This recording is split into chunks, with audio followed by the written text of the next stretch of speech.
오늘 말씀 요한복음 11장 17절부터 44절까지 말씀입니다. 요한복음 11장 17절부터 44절까지 신약성경 165면입니다. 찾으셨으면 저 한 절씩 교독하도록 하시겠습니다. 17절부터 제가 읽겠습니다. 예수께서 와서 보시니 나사로가 무덤에 있은지 이미 나으리라. 많은 유대인이 마르다와 마리아에게 그 오빠의 일로 위문하러 왔더니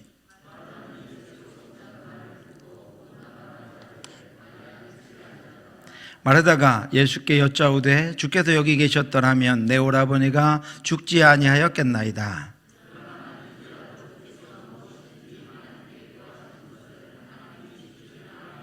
예수께서 이르시되 내 오라비가 다시 살아나리라.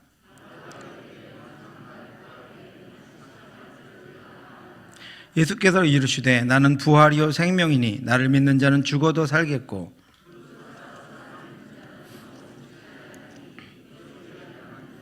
이르되 주여 그러하외다. 주는 그리스도시요 세상에 오시는 하나님의 아들이신 줄 내가 믿나이다.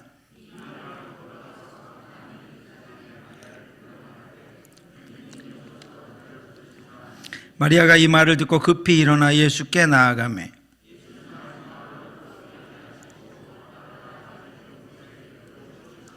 마리아와 함께 집에 있어 위로하던 유대인들은 그가 급히 일어나 나가는 것을 보고 곡하러 무덤에 가는 줄로 생각하고 따라가더니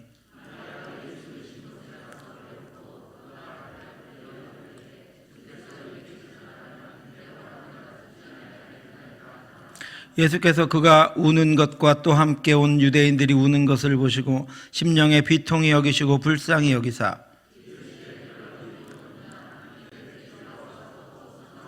예수께서 눈물을 흘리시더라.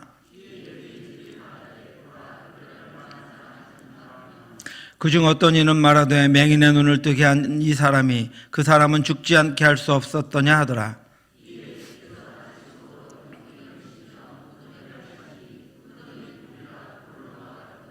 예수께서 이르시되 돌을 옮겨 놓으라 하시니 그 죽은 자의 누이 마르다가 이르되 주여 죽은 지가 나흘이 되었음에 벌써 냄새가 나나이다.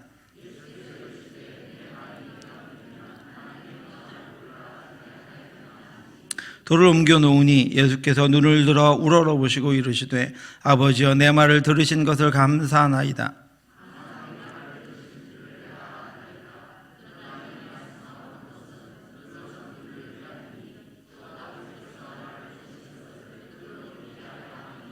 이 말씀을 하시고 큰 소리로 나사로야 나오라 부르시니 죽은 자가 수족을 배로 동인 채로 나오는데 그 얼굴은 수건에 쌓였더라. 예수께서 이르시되 풀어놓아 다니게 하라 하시니라.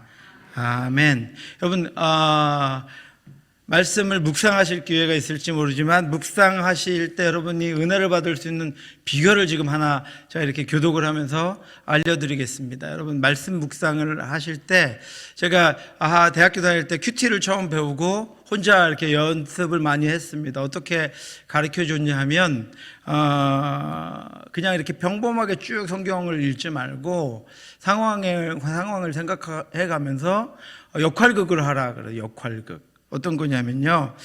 23절에 보면 예수님과 마르다의 대화가 나오죠. 마르다의 대화가 쭉 나옵니다. 예수께서 이르시되 내 오라비가 다시 살아나리라. 예수님이 하신 말씀이에요.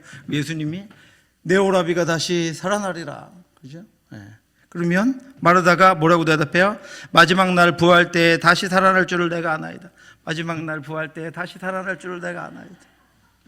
목소리라도. 그러면 여러분, 우리가 그냥 쭉 평범하게 읽으면요. 그냥 평범해져요, 다. 평범해. 우리 예배 한두 번 드린 거 아니잖아요.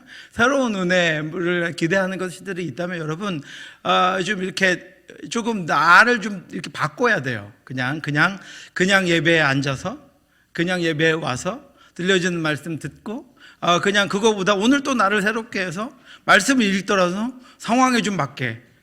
그렇게 좀 표현하시면서 읽고, 네. 분위기도 좀 바꿔보고, 옆에 분하고 한번 인사해 보겠습니다. 샬롬 아도나이. 네. 여러분 지금 외국말 하신 거예요? 히브리어 하신 거예요. 하나님의 평강. 이스라엘 사람들은요, 비행기가 이륙하고 착륙할 때 길거리에서 만나서 교통사고가 나도 뭐라 그래요? 샬롬 아도나이. 최고의 인사입니다. 하나님의 평강이 함께 하기를 원합니다. 하나님의 평강이 함께 하기를 원합니다. 최고의 인사거든요. 외국어 다시 한번 해볼까요? 옆에 분하고 활짝 웃으시면서 샬롬 아도나이. 샬롬 아도나이. 한 주간 하나님의 평강이 여러분과 함께 하시기를 원합니다. 오늘은 어두운 이야기라 제가 밝게 시작합니다. 무덤의 죽은 자의 이야기죠. 오늘 본문 17절은 스스로의 한계에 부딪힌 인간의 절망적인 모습을 우리에게 암시해 주고 있습니다. 예수께서 와서 보시니 나사로가 무덤에 있은지 이미 나흘이라. 어제 죽은 것도 아니고요.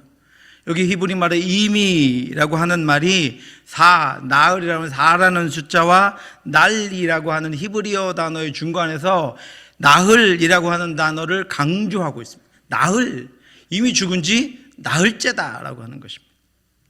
왜 그럴까요, 여러분? 이미 나사로가 죽은 지 나흘이 지났습니다. 4일이 지났습니다. 나사로가 죽은 지 나흘이 지났다는 것은 무슨 의미입니까? 이제는 나사로에게는 아무런 가능성도 없고 아무런 희망도 없다는 것을 의미합니다. 나흘이나 지났습니다.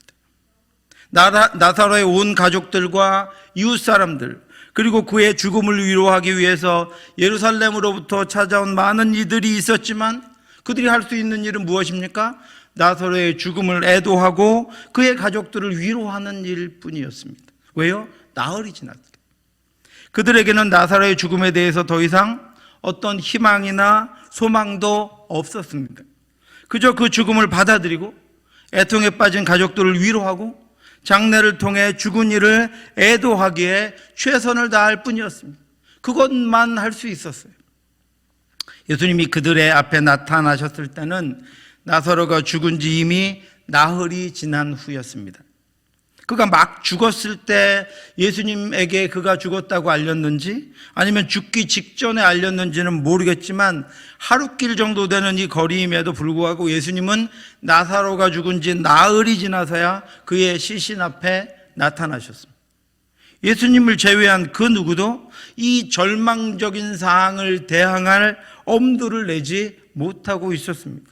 이미 나흘이다라고 하는 단어가 나사로의 모든 삶은 정지되었고 그의 인생은 이제 종결되었으며 그가 사랑하는 모든 사람들과의 관계가 끝났음을 우리에게 알려주고 있습니다. 나흘이라는 이 날짜가 지났다는 것은 우리의 경험상 이미 구하는 모든 것을 정리해야 할 것밖에 없다라고 하는 사실을 우리는 알고 있습니다. 시편 89편 48절에 누가 살아서 죽음을 보지 아니하고 자기 영혼을 수월의 권세에서 건지리까? 그럴 수 없다는 거예요. 시편 기자가 노래한 것처럼 죽음은 인간 한계의 끝이요 인간의 절망의 종착역입니다. 인간은 그 누구도 이 죽음 앞에 저항할 수 없기 때문에 오늘 본문 19절은 이렇게 고백하고 있습니다. 많은 유대인이 마르다와 마리아에게 그 오라비의 일로 위문하러 왔더니, 여러분, 위문할 뿐입니다. 그저 위로할 뿐입니다. 그저 받아들이고 인정하고 견뎌내야 하는 것이 산자들의 몫인 것입니다. 오늘 본문이 보여주는 인간의 한계는 거기서 끝나지 않습니다. 39절입니다. 예수께서 이르시되 돌을 옮겨 놓으라 하시니 그 죽은 자의 누이 마르다가 이르되 주여 죽은 지가 나흘이 되었음에 벌써 냄새가 나나이다. 인간의 한계는 어떤 것입니까? 여러분, 죽을 수밖에 없고 죽으면 썩어서 냄새가 납니다. 부패합니다. 그것이 인간인 저와 여러분들의 한계입니다. 당시 이스라엘의 매장은 두 번의 방식으로 이루어졌습니다. 1차 매장은 시체를 천으로 싸고 향료를 발라서 무덤으로 지정해 놓은 동굴이나 토굴 같은 곳에 선반 같은 것들을 만들어 놓고 거기에 시체를 올려놓습니다. 이것이 1차 매장입니다. 이후에 시신이 썩고 말라버리면 그 잔해를 모아다가 구덩이나 납골당에 넣고 그곳에 죽은 자의 이름을 기록해 두는데 이것을 2차 매장이라고 합니다. 이러한 방식의 매장이 이루어지는데 죽은 지 나흘이 된 나사로는 세마포로 시신을 싸고 향을 발라서 돌 무덤에 넣어두고 썩어서 부패 과정이 끝나면 뼈가 남기를 기다리고 있는 중입니다. 1차 매장을 마치고 2차 매장을 기다리고 있는 중이었습니다. 세마포로 쌓아 놓았기 때문에 그가 어느 정도 부패했는지는 알 수가 없었지만 날이 더운 지방의 특성에 의하면 그는 이미 썩어서 냄새가 나고 있는 상태에 이르렀음을 말해주고 있습니다. 또 44절을 보시면 죽은 자가 수족을 배로 동인 채로 나오는데 그 얼굴은 수건에 쌓였더라, 이렇게 기록하고 있습니다. 인간의 한계가 무엇입니까, 여러분? 죽으면 묶입니다. 이 세상에서의 삶은 죽음에 묶입니다. 죽으면 더 이상 스스로 움직일 수 없습니다. 이것이 인간인 저와 여러분들의 한계입니다. 이러한 본문들은 예수님 앞에 놓인 사랑하는 나사로의 모습, 그와 함께 하는 가족들의 상태, 그리고 죄의 결과로 죽음 앞에서는 무력하게 결박당해야 하는 인간의 상태를 우리에게 분명하게 보여주고 있습니다. 이것이 인간의 죽음입니다. 그러나 인간에게 죽음이라는 절망의 한계가 저와 여러분들처럼 우리가 살아있을 때 절대자이신 하나님을 갈망하고 찾으며 하나님을 만나는 다리가 되었습니다. 스스로 더 이상은 나아갈 수 없는 인간의 한계는 육신을 입고 이 땅에 오셔서 나는 부활이요 생명이니 나를 믿는 자는 죽어도 살겠고 무릇 살아서 나를 믿는 자는 영원히 죽지 아니라고 하리라고 말씀하신 그 예수 그리스도를 우리가 믿고 의지하게 하는 근거가 되게 되었습니다. 그런 의미에서 살아있는 인간에게 죽음은 새 희망의 통로요, 새 생명의 만남입니다. 영혼과 이어지는 통로가 바로 죽음이다라고 하는 것입니다. 그런데 오늘 본문은 이미 죽어서 다른 이들에 의해서 수족이 동여매어져서 썩어 냄새가 나는 나사로가 부활이요 생명이신 예수님 앞에 놓여졌습니다. 죽음이 생명을 만났습니다. 절망이 희망을 만났습니다. 매임이 자유를 만났습니다. 그런데 여러분, 이 만남은 우리가 일상적으로 생각하는 만남과 다릅니다. 죽은 지 이미 나흘이나 지난 그 시신이 생명이신 부활이요 생명이신 예수님을 만났습니다. 더 이상 인간 한계, 인간의 절망의 끝, 더 이상은 어떠한 희망도 가질 수 없는 그 시신이 부활이요 생명이신 예수님 앞에 놓였습니다. 수족이 다 묶이고 메어서 썩어 냄새가 나는 육신이 부활이요 생명이신 예수님 앞에 놓여졌습니다. 죽어서 메었고 썩어서 냄새가 나는 나사로가 만난 그 예수님을 저와 여러분들은 오늘 산채로 만나고 있습니다. 이것이 하나님이 우리에게 주신 은혜입니다, 여러분. 우리는 살아서 주님을 만나고 있고 우리의 입술을 열어 주님을 찬양하고 있고 우리의 입을 열어 우리의 눈으로 하나님의 살아계신 말씀을 보고 있고 우리가 하나님을 살아서 경배하고 있습니다. 저와 여러분은 나사로와 같은 사람들입니다. 스스로는 생명을 유지할 수도 없고 삶의 모든 것에 매여 있어서 썩어 냄새가 나는 이들입니다. 우리는 세마포에 쌓여 무덤에 뉘어있는 나사로처럼 영혼에 대해서는 무력하게 죽어있던 사람들입니다. 그래서 부활이요 생명이신 예수 그리스도가 필요한 사람들입니다. 예수 그리스도만이 우리의 삶을 종결시키고 영원한 생명을 주실 분이기 때문입니다. 이제 오늘 한 사람을 살펴보겠습니다. 그녀는 마르다입니다. 21절과 22절에 마르다가 예수께 여짜오되 주께서 여기 계셨더라면 내 오라비가 죽지 아니하였겠나이다. 그러나 나는 이제라도 주께서 무엇이든지 하나님께 구하는 것을 하나님께서 주실 줄 아니이다. 아멘. 저와 여러분도 이런 고백을 할 수 있기를 바랍니다. 우리 22절 같이 한번 다시 읽어볼까요? 22절입니다. 그러나 나는 이제라도 주께서 무엇이든지 하나님께 구하는 것을 하나님이 주실 줄을 아나이다. 아멘. 여러분 믿으시죠? 믿으시죠? 그렇습니다. 이 말씀에는 마르다의 신앙 고백 두 단어가 들어있습니다. 무엇입니까? 하나는 이제라도이고 다른 하나는 무엇이든지입니다. 마르다는 그렇게 주님 앞에 고백하고 있습니다. 주님은 이제라도, 주님은 무엇이든지 이루실 수 있는 분임을 믿습니다. 우리도 그 신앙 고백을 합니다. 우리도 그렇게 믿습니다. 만일 그녀가 이 신앙 고백을 지속할 수 있었다면 아마 이 신앙 고백은 최고의 믿음의 고백이었을 것입니다. 마르다는 이제라도 무엇이든지라는 신앙 고백을 했습니다. 그런데 예수님이 이어서 내 오라비가 다시 살아나리라 라고 말씀하시자 마르다는 이렇게 이야기합니다. 마지막 날 부활 때에는 다시 살아날 줄을 내가 아나이다. 마르다는 예수님에 대해서 이제라도 무엇이든지 하실 수 있는 분이라고 고백하고 나서는 그것이 지금 나사로를 살려내시는 것이 아니라 마지막 부활 때에는 그렇게 하실 수 있을 것이라고 생각했습니다. 오라비가 죽은 지 이미 나흘이나 지난 지금은 그때가 아니라고 생각했습니다. 마르다에게는 믿음이 있었지만 그녀는 매우 현실적이었습니다. 그녀는 새 생명을 주시는 예수 그리스도의 능력을 자신이 이미 알고 있고 경험하고 있는 가능성의 범위 안에 예수님의 능력을 제한하고 있습니다.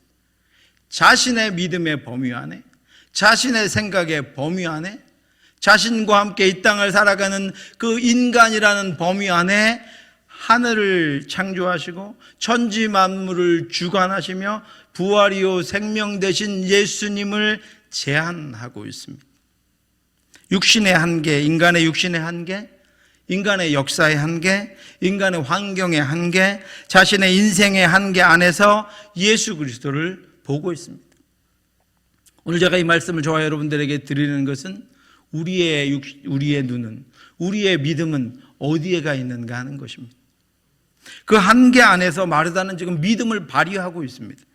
그 한계 안에서 예수 그리스도의 능력을 생각해내고 있습니다. 마르다는 마지막 때의 부활은 아직 보지 못했지만 그때 나사로가 다시 살아날 것을 확신하고 있습니다. 그러나 나사로가 지금 그녀의 눈앞에서 살아날 것은 부정하고 있습니다. 이런 상황은 마르다가 죽은 나사로를 지금 살려내실 예수 그리스도의 부활과 생명의 능력을 믿지 않고 있음을 우리에게 보여주고 있습니다. 주님이 일찍 오셨다면 그가 살았을 것입니다. 마지막 부활의 때에 그는 살아나게 될 것입니다. 지금 주님은 우리와 함께 죽은 나사로를 위하여 울어주시기 바랍니다. 우리의 상한 마음, 우리의 상처 있는 마음을 위로해 주시기 바랍니다. 그것이 주님이 우리를 위해 하실 수 있는 최선입니다. 여러분, 이런 마르다의 믿음은 계속됩니다. 25절과 26절에서 예수님은 자신이 누구신지에 대해서 분명하게 다시 말씀해 주십니다.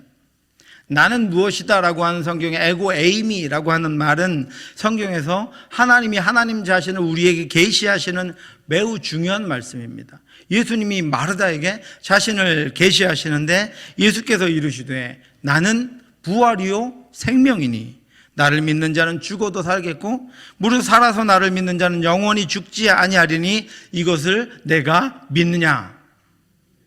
자신을 계시하시는 이 말씀의 마르다는 주여 그러하외다. 주는 그리스도시요 세상에 오시는 하나님의 아들이신 줄 내가 믿나이다라고 고백했습니다. 마태복음 16장 16절에서 이와 같은 고백을 했던 베드로에게 예수님은 바요나 시몬아 내가 복이 있도다. 너는 베드로라 이 반석 위에 내가 교회를 세우겠다고 말씀하셨습니다. 그런데 그와 동일한 고백을 한 마르다는 그리고 나서 예수님이 무덤으로 나가서 무덤에 돌을 옮겨 놓으라고 하셨을 때 예수님 앞을 막았습니다. 그리고 이렇게 이야기했습니다. 주여 죽은 지가 나흘이 되었음에 벌써 냄새가 나나이다. 그리고 그렇게 하면서 예수님을 말렸습니다. 그가 또 예수님을 막아선 것입니다. 예수님의 일하심을 회방한 것입니다. 자신이 보는 범위 안에 믿음을 제한한 것입니다. 예수님 거기까지만 일하시면 됩니다라고 하는 것입니다. 그런 마르다에게 예수님이 이렇게 말씀하셨습니다. 40절입니다. 예수께서 이르시되 내 말이 내가 믿으면 하나님의 영광을 보리라 하지 아니하였느냐. 예수님은 마르다가 믿지 않는다고 말씀하고 있습니다. 믿음이 없다고 말씀하고 있습니다. 여기서 우리는 마르다를 통해서 우리의 모습을 보게 됩니다. 이것은 우리의 실체를 보여주는 중요한 말씀입니다. 마르다는 믿음을 고백했습니다. 그리고 동시에 자신이 믿음 없음도 고백했습니다. 그녀에게는 나사로가 죽기 전에 예수님께서 오셨다면 나사로가 죽지 않았을 것이라는 확신이 있었습니다. 또 그녀에게는 예수님의 능력으로 나사로가 마지막 때에는 반드시 살아날 줄도 믿는 믿음이 있었습니다. 과거와 미래에 대한 확신이 있었습니다. 그러나 그녀에게는 지금 예수 그리스도께서 나사로를 살리실 것이라는 사실에 대한 믿음은 없었습니다. 마르다가 보기에 예수님도 지금은 자신들과 함께 이미 나흘 전에 죽어버린 나사로로 인해서 아파하시고 자신들의 슬픔을 위로하시고 나사로의 행적을 기리며 비통해하는 존재일 뿐입니다. 이미 썩어 시체에 대해서는 아무런 능력도 없으신 분일 뿐이라고 마르다가 고백하고 있는 것과 같습니다. 이것이 마르다의 믿음이었습니다. 그녀는 자신이 상상할 수 있는 모든 가능성 외에는 생각하려고도 믿으려고도 하지 않는 가능성의 한계에 갇히고 생각의 범위에 갇힌 사람이었습니다. 사랑하는 성도 여러분, 저와 여러분의 믿음은 이 시대를 향해서 무엇을 선포하고 있습니까? 저와 여러분은 우리의 모든 상상력과 삶의 범위를 넘어서는 예수 그리스도의 능력을 진짜 믿고 있습니까? 아니면 마르다와 같이 이 이중적인 믿음을 고백한 채 하나님의 능력과 인도하심을 나의 한계와 범위 안에 가두어 놓고 도무지 믿으려고도 도무지 이해하려고도 하지 않는 갇힌 자의 삶을 살아가고 있습니까? 이것은 참으로 무서운 불신앙입니다. 예수께서 이르시되 내 말이 내가 믿으면 하나님의 영광을 보리라 하지 아니하였느냐 하시니, 예수님을 믿는 만큼 하나님의 영광을 봅니다. 예수님을 믿는 만큼 하나님이 영광을 보게 하십니다. 나와 나의 가정과 자녀들과 교회와 공동체를 나의 생각의 범위 안에 가두어 놓고 도무지 더 나아가려 하지도 않는 것은 무서운 불신앙의 표현입니다. 여러분, 그것은 믿음이 아닙니다. 말씀을 통해서 하나님이 여러분이 한 번도 경험해 보지 못한 일과 한 번도 가져보지 못한 일들을 요구할 때 여러분의 믿음은 어떻게 반응하고 있습니까? 여러분의 가정과 우리 교회가, 여러분의 인생이, 여러분이 평생 보아와서 이제껏 태어날 때부터 보아와서 너무도 잘 아는 여러분들의 자녀가 새로운 것에 도전하며 성령의 인도하심을 따라 나아가려고 할 때 여러분의 생각과 의지와 말과 행동은 무엇을 드러내고 있습니까? 교회가 가진 방향과 비전들, 주일학교와 목장에 대한 방향과 비전들, 새로운 선교와 전도의 비전들, 훈련과 교육의 비전들, 여러분의 자녀와 가정의 비전들에 대해서 여러분의 또 다른 믿음은 과연 어떻게 말하고 어떻게 나아가고 있습니까? 우리가 하나님 앞에 온전하려면 이 이중적인 믿음에서 벗어나야 합니다. 하나님은 지금도 하실 수 있습니다. 하나님 오늘 고쳐주실 수 있습니다. 하나님 가능하신 분입니다. 하나님 지금도 우리를 위해 일하고 계시고 이 순간에도 우리와 함께하고 계시고 이 순간에도 우리 자녀들을 붙잡고 계시고 이 순간에도 하나님께서 우리를 놓지 않으시고 하나님의 길로 인도하고 계십니다. 우리의 즉각적인 입술의 고백과 우리의 마음의 말이 얼마나 다른지 여러분 한번 생각해 보시기 바랍니다. 말씀 앞에서의 우리의 고백과 삶에서의 우리의 말이 얼마나 다른지 한번 생각해 보시기 바랍니다. 우리의 자녀들은 그 말도 듣고 자랍니다. 그 삶도 보고 자랍니다. 우리가 보여주려고 하지 않는 그 말도 그 모습도 보고 자랍니다.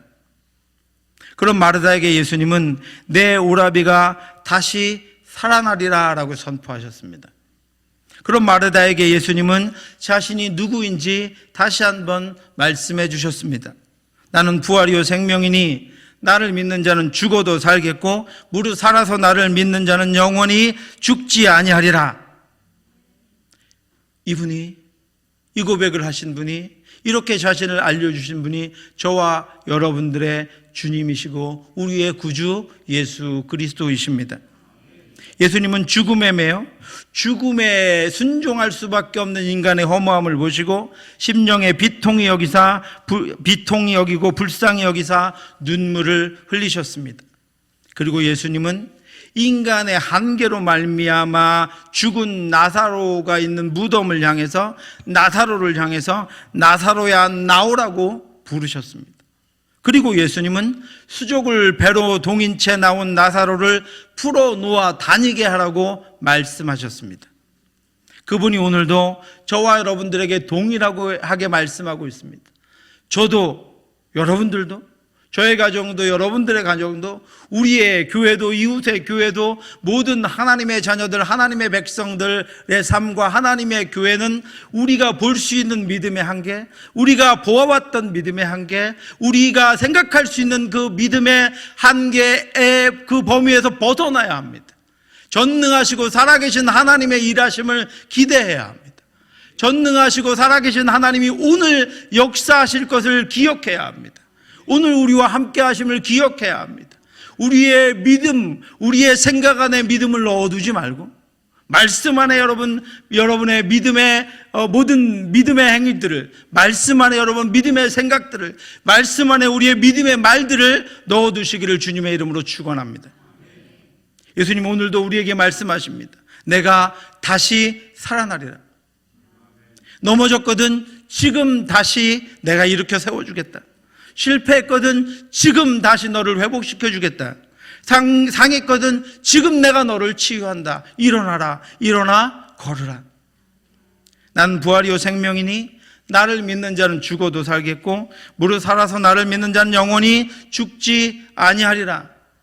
우리에게 무엇을 말씀하고 있습니까? 부활이요 생명인 내가 그렇게 하겠다. 내가 나를 믿는다면 지금 내가 그 일을 행하겠다. 나는 이제라도 무엇이든지 행할 능력의 하나님이다라고 말씀하고 있습니다. 또 뭐라고 말씀하십니까? 죽음에서 일어나 무덤에서 빛으로 나오라. 무슨 말씀입니까? 이제 어둠에서 일어나 빛으로 나오라. 나를 의지하고 나를 믿으라. 일어나 나와 함께 가자라고 말씀하고 있습니다. 또 뭐라고 말씀하십니까? 너를 풀어놓아 다니게 하라. 무슨 말입니까, 여러분? 내 이름으로 너에게 자유를 선포한다. 내 이름은 예수 그리스도다. 사랑하는 성도 여러분, 믿음의 지경을 넓혀서 하나님의 하나님 되심을 믿고 나아가는 저와 여러분들 되시기를 바랍니다. 저나 여러분들이나 우리의 한계에 갇혀있는 믿음이 아니라 저나 여러분들이나 우리 모두가 우리의 믿음의 한계 밖에서 일하신 하나님, 우리를 꺼내어 하나님의 하나님 되심만으로 우리를 넣으시는 그 하나님을 믿고 나아갈 수 있기를 바랍니다. 우리의 모든 생각과 우리의 경험과 우리의 마음이 깨어서 우리 교회가 성령 하나님의 일하심을 받아들이고 성령 하나님의 일하심에 민감해서 하나님이 우리를 이끄시는 대로 나아가며 하나님이 우리를 인도하시는 대로 따라감으로 말미암아 우리가 이제까지 한 번도 못했던 새 노래, 그 노래를 부를 수 있도록 하나님이 인도하시고 우리가 알지 못했던 믿음의 지경으로 우리를 인도하시기를 주님의 이름으로 축원합니다. 하나님이 우리에게 주신 믿음조차 우리의 한계 안에 가두어서 오늘 나를 위해 일하시는 하나님의 손길을 거부하고 뿌리치거나 나의 능력이나 세상의 힘으로 된 줄 여기지 말고 하나님을 알고 느끼고 체험하고 동행하는 저와 여러분들 되시기를 바랍니다. 오늘 우리의 삶을 보시고 오늘 우리의 기도를 들으시는 하나님이 살아계시기에 이렇게 다시 말씀하십니다. 내가 다시 살아나리라. 나는 부활이요 생명이니 나를 믿는 자는 죽어도 살겠고 무릇 살아서 나를 믿는 자는 영원히 죽지 아니하리라. 죽음에서 일어나 무덤에서 빛으로 나오라. 너를 풀어 놓아 다니게 하리라. 이 말씀이 나를 향한 말씀일 뿐 아니라 오늘 나의 삶을 향한 말씀임을 잊지 마시고 주의 능력으로 살아가는 저와 여러분들 되시기를 주님의 이름으로 축원합니다. 기도하겠습니다.